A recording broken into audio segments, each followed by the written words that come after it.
মানুষ যখন বিপদের ভিতরে পড়ে যায়, মুসিবতের ভিতরে পড়ে যায়, অন্য কোন মালিকের কথা মনে হয় না, অন্য কারো কথা স্মরণেও থাকে না। যার কথা তখন বারবার মনে পড়ে যায় তিনি কে? كالذلل دعوا الله مخلصين له الدين।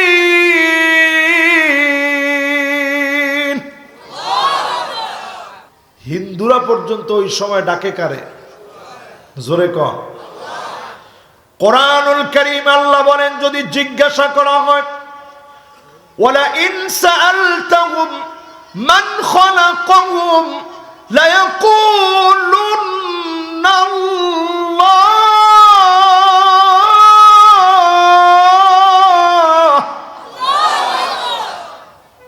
যদি তাদেরকে জিজ্ঞাসা করা হয় কে তোমারে সৃষ্টি করেছে, কে তোমারে বানিয়েছে, অন্য কারো কথা তারা তখন বলবে না। যার কথা অকপটে স্বীকার করে বলবে তিনি কে?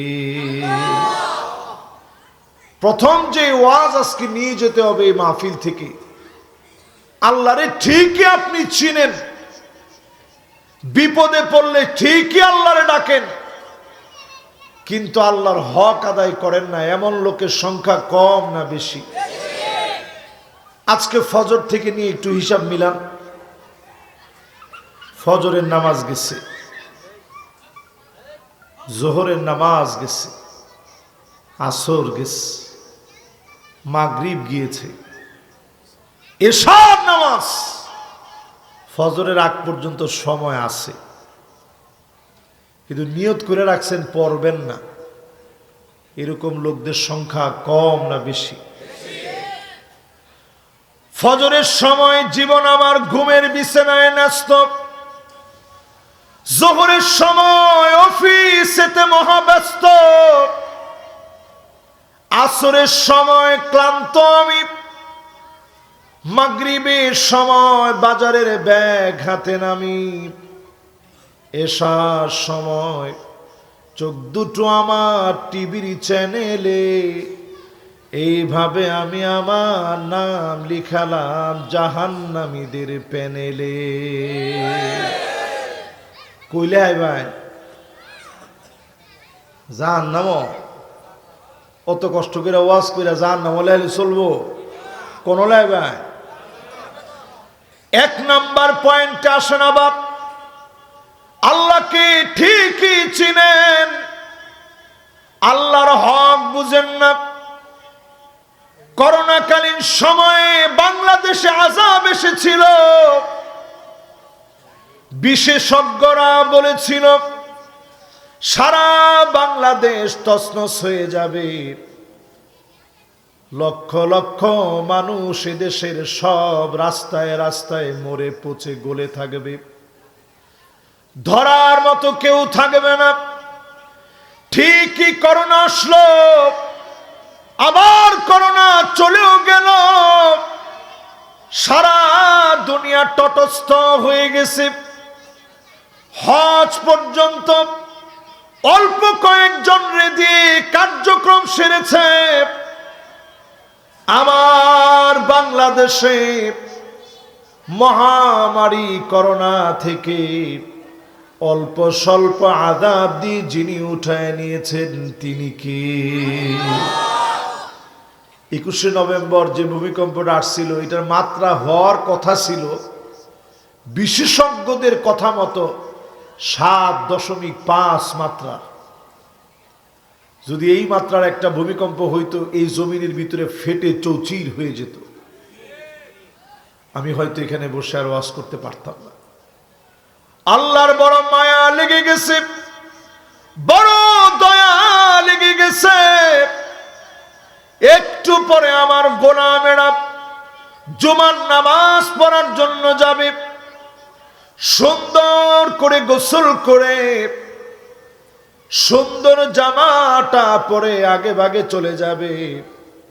মালিকের বড় মায়া লেগে গেছে, 7.5 মাত্রার জায়গায় 5.7 মাত্রায় ভূমিকম্প যিনি থামায় দিয়েছেন তিনি কে? এরপরে আছে আফটার শক। এই আফটার শক নিয়েও একটাবার ইনশাল্লাহ মাশাল্লাহ নাই। টেলিভিশন টকশোর মধ্যে বৈশা আফটার শকের পরে ধারণা করা যেতে পারে বাংলাদেশে 7 মাত্রার ভূমিকম্প হবে, 9 মাত্রার ভূমিকম্প হবে। তোদের ইনশাল্লাহ নাই, কিছু নাই, তোদের কথায় কিচ্ছু যাবে আসবে না। এই জাতিকে আল্লাহ তাওবার কারণে মাফ করে দিবে, ঠিক কিনা বলে? 1 নাম্বার পয়েন্টে আসেন। আবার মনোযোগ আছে তো সবার? 1 নাম্বারটা হচ্ছে আল্লাহরে চিনেন ঠিক, হক আদায় করেন না। আজকে থেকে আল্লাহরে চিনবেন, হক আদায় করবেন। রাজি আছেন? খালি ফিটনিস সময় আল্লাহ ডাক দেন, আল্লাহ মাফ করেন, খালি ফিটনিস সময় না। বিপদ দেখলে শুধু আল্লাহরে ডাকবো না, এখন থেকে নিয়ত করেন আজ থেকে আল্লাহরে বন্ধু বানায় নিব,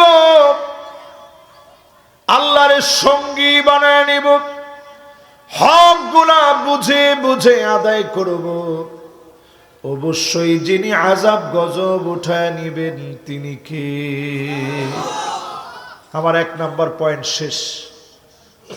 ওয়াজের ভিতরে বাকি আছে আর 9টা পয়েন্ট। এই 9টা আপনাদের একটু বইলা দেওয়া যাওয়ার চেষ্টা করব ইনশাআল্লাহ। ও আমার এলাকার মানুষ, 2 নাম্বার পয়েন্ট আসে। কথা কই কেডা? এখন একজন একজনকে দেয়াইতেছে, কই এইটা কথা কয় বাজার এন আয় দেখি কেডা আগে, যেটা আগে বাইরে লাগে দোয়া করবো, দেখি কেডা আগে উঠে। যে নেতা হ্যাঁ ঠেলতেছে তুই আগে যা, গেলে আমরাও যাই। অন্ত বোঝা যায় না কোনটা আগে আইব। মাশাআল্লাহ, যুবক যারা আসছো দ্রুত বাজান তোমরা বসো। আজকের ওয়াজটা দিল দিয়ে শোনেন, কোনো কথা বলা যাবে না বাজান। এই তো মাশাআল্লাহ, প্রথম যে উঠছে হের লেগে দোয়া মাশাআল্লাহ। এই যে মাশাআল্লাহ, লিল্লাহে তাকবীর। এরা আমরা এলাকার ফুলাফান না, খুব ভালো ফুলাফান, একটু গাওরা আর কি। আমরা এলাকার ফুলাফানদের গাড়ের রগ যে কি পরিমাণ তেরা এটা আপনি জানেন না তো। এটা আপনারা যখন অন্য অন্য এলাকার যাইবেন তখন বুঝবেন। আমগো এলাকার লোক সবচেয়ে বেশি গাড় তেরা, ঠিক নি? আরে কথা কয় না, ঠিক নি? নসুন্দির লোক সহজ সরল, কিন্তু গাড় তেরা যে কি পরিমাণ। যদি আপনি বায়ে বায়ে চলেন ব্যক্তিত্বে বালা, আর যদি বায়ে বায়ে না চলেন এর আর সে গাওরা আম নাই, ঠিক নি? মাশাআল্লাহ, জোয়ান দিয়ে আগে কইছি ঠিক হুজুর। তাহলে 1 নাম্বারটা কোন? আজকে থেকে আল্লাহরে চিনবেন। রাজি আছেন? নামাজ পড়বেন। আমার জাতি, সময় এমন হয়ে যেতে পারে আপনি নামাজ পড়ার আর সুযোগ পাইলেন না। সল্লু ক্বাবলা আন তুসাল্লা আলাইক। নবীজি বলতেন নামাজ পড়ো, নামাজ পড়ো। একদিন তোমার উপরে নামাজ দাঁড়ায় যাবে, একদিন ইমামের সামনে আপনারে দাঁড় করায় দিবে, ইমামের সামনে আপনারে শোয়া দিবে। সারা জীবন ইমামের পিছনে দাঁড়ালেন, একদিন ইমামের সামনে আপনারে শোয়া দিবে। সাল্লু ক্বাবলা আন তুসাল্লা আলাইক। নামাজ পড়ো, নামাজ দাঁড়ায় যাওয়ার আগে নামাজ পড়ে। নামাজ যেদিন দাঁড়ায় যাবে আপনারে যেদিন শোয়া দিবে, চাইলেও আর নামাজ পড়তে পারবেন না। আল্লাহকে চিনে আজ থেকে বলেন আল্লাহ নামাজ ধরে ফেললাম।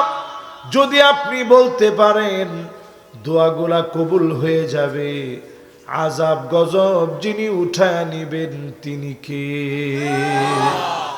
লিল্লাহে তাকবীর। তাহলে এক নাম্বারটা কত কি? মাশাআল্লাহ, আল্লাহরে চিনা, আল্লাহর হক আদায় করা, একেবারে পুরা হকটা আদায় করে কইছে উনি। আল্লাহরে চিনতে হবে, হক আদায় করতে হবে। খালি কইলাম চিনি, যারে গেলেন মাজার গিয়া দিলেন সেজদা, নরসন্দীপ কিল্লিগা ভূমিকম্প, আপনি বুঝেন না? না, আমরা এলাকার যে কি পরিমাণ অন্যায় এখন বাড়ছে কল্পনার বাহিরে। ঘরে ঘরে এখন নেশা। না না, ঠিক করেন না, আমি খালি দেখতেছি ঠিকটা কোন জায়গাতে কয় বেশি। ঠিক নি, ঠিক নি, এমনি আল্লাহ আযাব দেয়নি। হ্যাঁ, এই দেন বাইরে ফোন তো ফুলা অনেক হইতেছে, ঘরে ঘরে নেশা।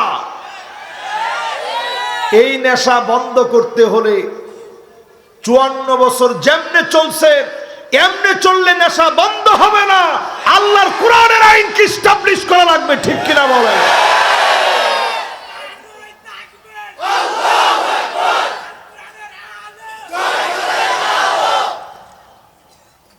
মাশাআল্লাহ, এত খুশি লাগছে। কেডা দিছে স্লোগানটা দেখি? মাশাআল্লাহ, খারাপ হয়েছে বাজার। মাশাআল্লাহ, বল। মাশাআল্লাহ, দেন কিরম একটা জোয়ান ছেলে মাশাআল্লাহ স্লোগান দিছে, দেখছেন?